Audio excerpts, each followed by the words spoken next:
오늘은 코로나 이후의 뉴 노멀이 무엇을 의미하며 우리는 어떤 변화를 준비해야 하는지 이야기하려고 합니다. 인류는 코비드19 이전에도 4차 산업혁명 또는 디지털 트랜스포메이션이라고 불리우는 엄청난 변화를 경험하고 있었습니다. 인류 전체가 디지털 공간으로 이동하는 혁명적 변화였죠. 그 출발은 바로 스마트폰의 탄생이었습니다. 스마트폰 탄생 이후 불과 10수년 만에 무려 전 세계 인구의 80%가 스마트폰을 쓰게 되었습니다. 그리고 표준 인류가 달라져 버렸죠. 이제 인류는 스마트폰을 마치 신체의 일부처럼 사용하면서 디지털 문명을 적극적으로 사용하는 인간이 표준 인간이 되었습니다. 특히 우리나라는 인구의 98%가 스마트폰을 사용 중입니다. 누가 뭐라고 해도 지구상의 표준 인류는 스마트폰을 인공장기처럼 사용하는 신인류, 바로 포노사피엔스입니다. 세계 경제도 이러한 변화를 반영하고 있습니다. 시가총액 세계 5대 기업은 애플, MS, 알파벳, 아마존, 페이스북 등 디지털 문명을 창조하고 이끌어가는 플랫폼 기업들이 차지합니다. 자동차 분야 최고 기업도 테슬라입니다. 별명이 제2의 애플, 움직이는 아이폰이라 불리고 CEO인 일론 머스크는 디지털 시대를 대변하는 기업가의 아이콘으로 여겨지고 있습니다. 아시아의 최고 기업은 텐센트와 TSMC가 차지합니다. 최고의 플랫폼과 최고의 반도체 기업이 중요해졌다는 건 그만큼 디지털 문명의 비중이 높아졌다는 것이죠. 저는 코로나 이후의 뉴 노멀을 바라보면서 이들로부터 배울 점을 찾아야 한다고 생각했습니다. 거대한 투자 자본과 개인 투자자들이 매우 소중한 자기의 자산을 이들 기업에 투자하는 것은 미래 성장에 대한 확신이 분명했기 때문이죠. 이들 기업들은 무엇이 다른가, 무엇을 향해 나아가는가 살펴보았습니다. 먼저 가장 다른 것은 그들의 세계관이었습니다. 인류는 생존의 확률을 높이기 위해 디지털 플랫폼으로 이동해버렸습니다. 스마트폰 사용의 경험이 인류를 새로운 대륙으로 유혹했을 뿐 아니라 코로나라는 무서운 전염병이 심지어 강제로 인류를 신대륙으로 데려가 버렸죠. 그리고 그 선택은 이제 새로운 노멀이 되었습니다. 그래서 우리는 새로운 세상에 대해 더 잘 알아야 합니다. 뉴 노멀은 디지털 신세계입니다. 이제 우리는 여기서 달라진 생활 방식, 달라진 교육, 달라진 표준, 달라진 일상의 용어들을 열심히 스스로 학습해야 합니다. 이제 인류는 디지털 신대륙으로 세계관을 바꿔야 합니다. 콜럼버스가 아메리카 신대륙을 발견하기 전까지 유럽은 세계를 지배할 수 없었습니다. 인구와 땅덩어리의 크기가 국력을 결정한 시대에 제한적인 유럽 국가들은 힘을 축적할 수 없었죠. 그러나 아메리카 대륙 발견 이후 식민지 개척이 보편화되면서 영국, 프랑스, 스페인 등 작았던 나라들이 엄청난 국력을 축적할 수 있게 됩니다. 그리고 그 축적된 힘이 결국 1차 산업혁명으로 이어지고 세계를 유럽의 문명으로 통일하는 세계화까지 이루게 되었죠.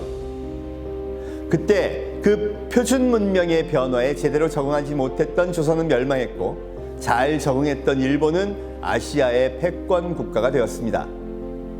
역사는 새로운 표준 문명을 얼마나 빨리 잘 배워야 하는지 알려줍니다.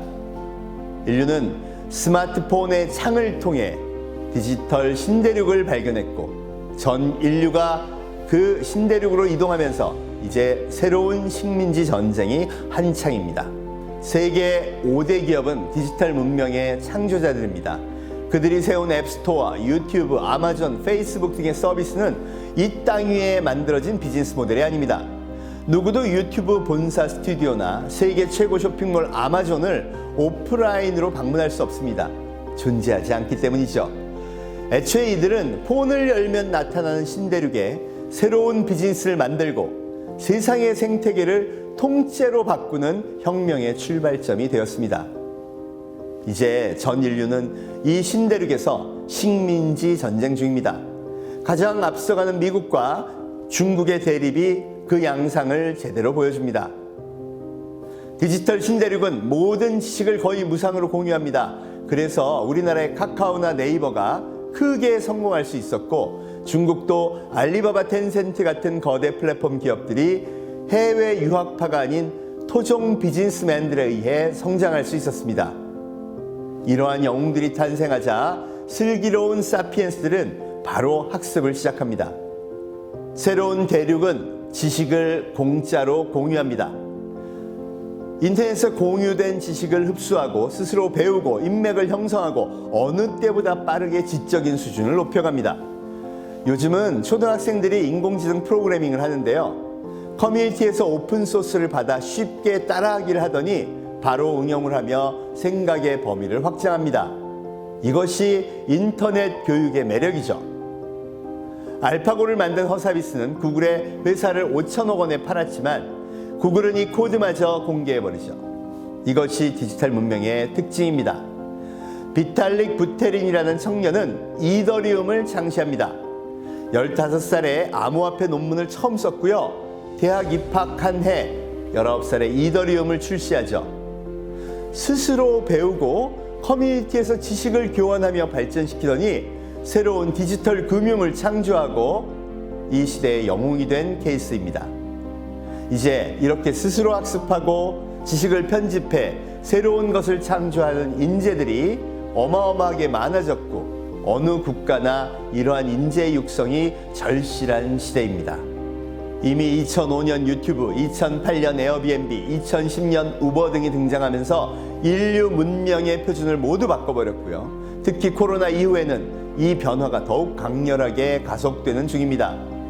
디지털 식민지는 이제 세상 구석구석까지, 우리의 일상까지 영향을 미치고 있습니다. 동시에 M세대와 G세대가 주목을 받습니다. 밀레니얼 세대는 1980년대 이후 태생으로 어린 시절 인터넷을 경험한 첫 세대입니다. 이들은 어려서부터 인터넷을 즐기고 놀았기 때문에 세계관이 다릅니다. 인터넷 게임을 통해 누구나 만날 수 있고 그 판에서는 세계가 하나로 움직일 수 있다는 것을 깨닫고 있었죠. 그래서 디지털 문명을 만들고 이끌어가는데 주도 세력이 됩니다. 그 다음을 이어가는 G세대는 보다 더 디지털 네이티브에 가깝습니다. 바로 어려서부터 스마트폰을 쓴 첫 세대죠. 1995년 이후 태생들입니다. 그래서 이들이 만드는 세계관은 더욱더 디지털에 가깝게 그리고 더 깊이 있게 들어가게 되는데, 그것이 바로 요즘 각광받고 있는 메타버스입니다. 메타버스는 10대와 20대의 놀이터라고 불리우죠. 그런데 이 새로운 대륙이 요즘 최고의 주목을 받는 새로운 대륙이라고 할 수 있습니다.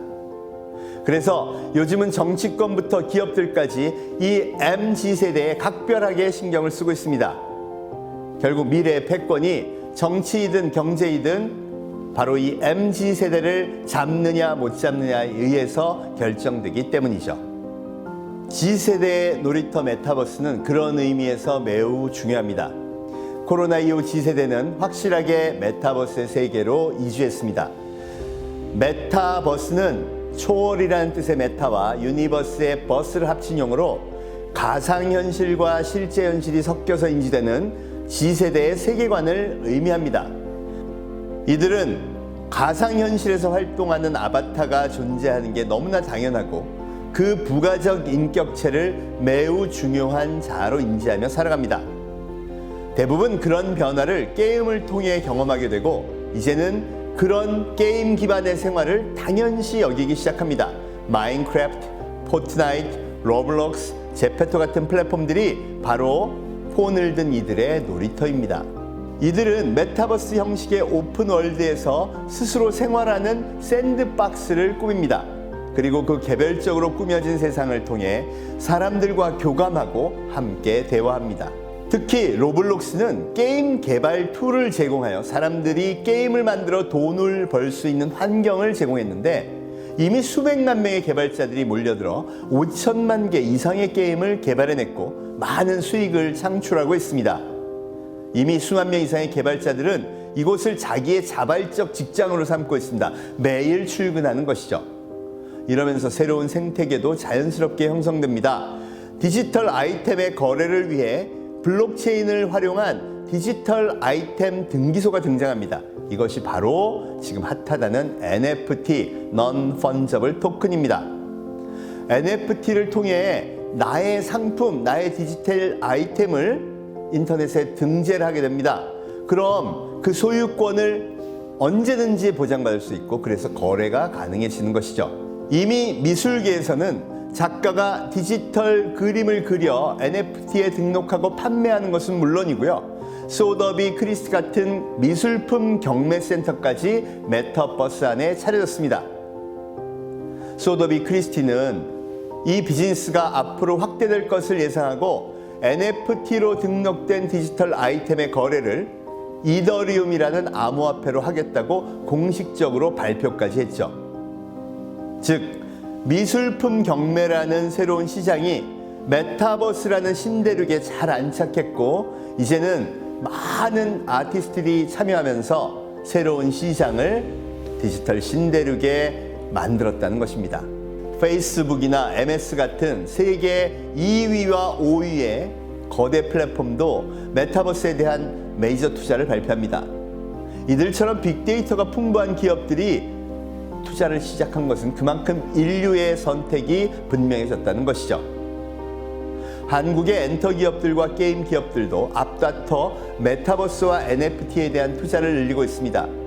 하이브의 경우 무려 5천억 원을 NFT에 투자한다고 발표했는데요. BTS의 팬들에게 다양한 디지털 아이템들을 직접 판매할 수 있는 시대가 온다면 이들의 비즈니스 모델은 정말 많이 달라질 것 같습니다. 10대 아이들이 로블록스나 제페토라는 공간 위에 자기만의 샌드박스, 즉 집을 짓고 거기에 각종 디지털 아이템을 담아 꾸미기 시작한다면 이들의 판매, 중고, 거래, 전시까지 모든 새로운 가능성이 열린다고 할 수 있겠죠. 이것이 바로 메타버스 세계에 거는 기대입니다. 우리가 코로나를 통해서 얻은 교훈은 명확합니다. 디지털로 전환하지 못한다면 더욱 어려워진다는 것이죠. 세계가 당면한 문제도 디지털에 익숙한 자와 그러지 못한 자의 부의 양극화입니다. 세계 사회 전체가 풀어나가야 할 숙제인 동시에 인류의 숙명이 되어버린 것이죠. 이제 손잡고 모두 디지털로 옮겨가야 합니다. 식당을 하나 낸다고 생각해보죠. 오프라인에 설치하면 엄청난 자본이 필요하죠. 시설도 만들어야 되고 주방도 갖춰야 됩니다. 그런데 그 자본은 높지 않은 확률의 서바이벌 게임이 됩니다. 한국에서는 일반적으로 5천만 원 이상의 초기 자본이 필요한 것으로 알려져 있죠. 반면 디지털로 표준을 바꾸면 여러 기회가 있습니다. 우선 와디즈라는 크라우드 펀딩을 이용하면 사전에 성공적으로 매출을 올릴 수도 있고 사업 자금을 모을 수도 있습니다. 또 거기서 모인 자금으로 포장마늘 전담으로 배달 판매하는 음식점을 기획하면 5천만 원의 10분의 1의 자금으로도 요식업에 도전해 볼 수 있는 것이죠. 먼저 공유 주방을 이용하고요. 디지털 쇼핑몰을 만듭니다. 배달 네트워크를 적극 활용하고 SNS 마케팅도 배워서 열심히 도전해 봅니다. 이렇게 해서 서바이벌 게임을 하더라도 성공의 확률은 여전히 비슷합니다. 우리나라에서는 100개 중 8개의 식당만이 5년 후 살아남는다고 합니다. 우리는 더 생존 확률이 높은 문명, 도전을 하더라도 큰 상처를 남기지 않는 문명으로 표준을 이동해야 합니다. 코로나 이후 인류는 바뀌었습니다. 이제 우리는 호모 사피엔스, 뉴 휴먼입니다. 달라진 인류가 새로운 표준을 만들었고 이제 새로운 생태계가 형성 중입니다. 인류가 발견한 디지털 신대륙은 식민 전쟁이 한창입니다. 함께 모두 그리 가야 합니다. 새로운 문명의 표준으로 함께 나아갑시다.